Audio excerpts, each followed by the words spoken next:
મિત્રો, કુકિંગ કુમારમાં આપ સૌનું ફરીથી એકવાર સ્વાગત છે। આજે આપણે આપણા બકા મહારાજ પાસેથી શીખીશું કાજુ કારેલાનું શાક બનાવવાની રીત। આ જે શાક છે એ હવે કોઈ જગ્યાએ બનતું નથી। પહેલા ઘણા જ બધા લગ્ન પ્રસંગોમાં કાજુ કારેલાનું શાક બનાવવામાં આવતું હતું। હવે કાજુ કારેલાના શાકને આપણે વિસરાતી જતી વાનગીઓમાં મૂકવું પડે એવી સ્થિતિ થઈ છે।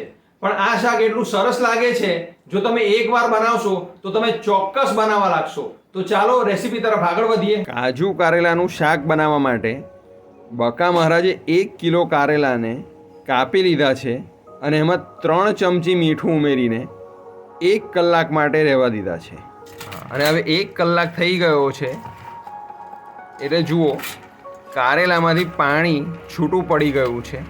અને 1 કલાક થઈ જાય એટલે કારેલાને આપણે આ રીતે દાબીને એમાંથી પાણી કાઢી નાખવાનું, કે જેથી કરીને એનો કડવાટ જે બધો છે એ નીકળી જાય।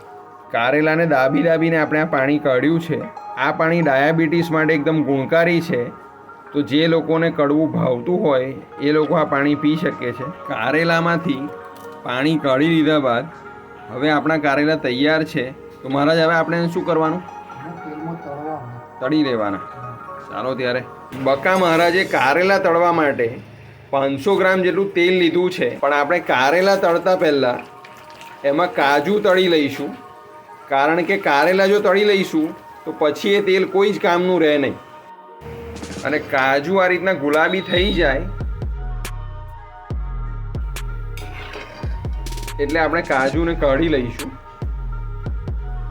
કાજુને તમે ઘીમાં પણ સાંતળી શકો છો અથવા તો તળી શકો છો। કાજુ તળાઈ જાય એટલે એમાં 1 ચપટી જેટલું મીઠું ભભરાવીને આપણે મિક્સ કરી દેવાના।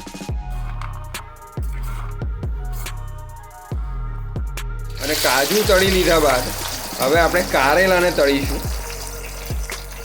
કારેલાને મારે શું કેવા ગેસ પર તળવાના? મોટા ગેસ પર, કડક તળવા જોઈએ। ધીરા ગેસ પર નહીં તળવાના, સોફ્ટ થઈ જાય। અને કારેલાને જ્યારે આપણે તળતા હોઈએ તો વચ્ચે આ રીતે થોડું હલાવવાનું।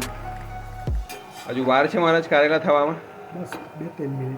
2-3 મિનિટ થઈ ગયા છે। ગરમ છે મહારાજ।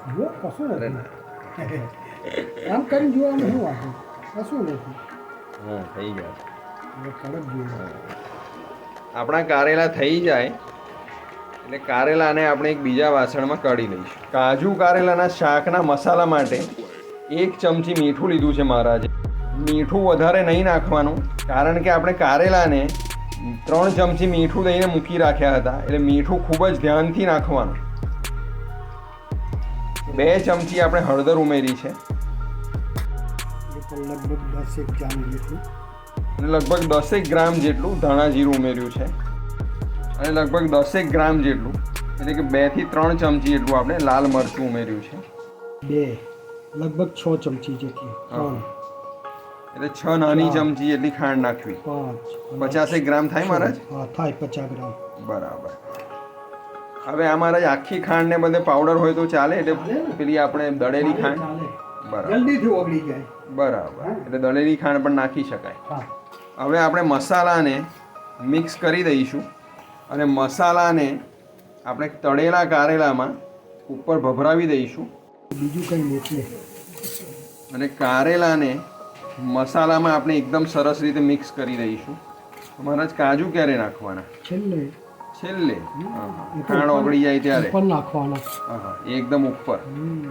અને મસાલાને ઉમેરી લીધા બાદ આ રીતે હાથથી મિક્સ કરી લેવાનો, જેથી બધો જ મસાલો કારેલામાં પ્રમાણસર અને એક સરખી રીતે ચોંટી જાય। કારેલામાં મસાલો મિક્સ થઈ જાય એટલે કાજુ જે આપણે તળી લીધા હતા એ આપણે કારેલામાં ઉમેરી દઈશું।